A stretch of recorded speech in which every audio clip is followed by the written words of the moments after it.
ating pamilya na hanggang sa atin para sumuporta sa lahat ng bagay. Pero minsan nakakalungkot po kung alin pa yung magkakapamilya siya pang nagkakaaway-away.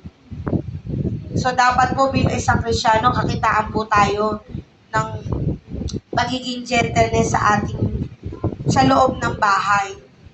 Pangalawa po, sabi po rito, gentleness in the workplace and community.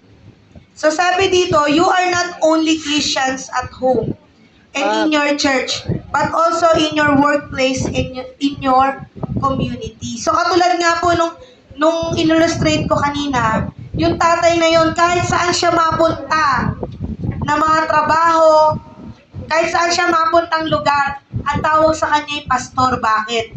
Kasi nakikita sa kanya yung pagiging Kristiyano.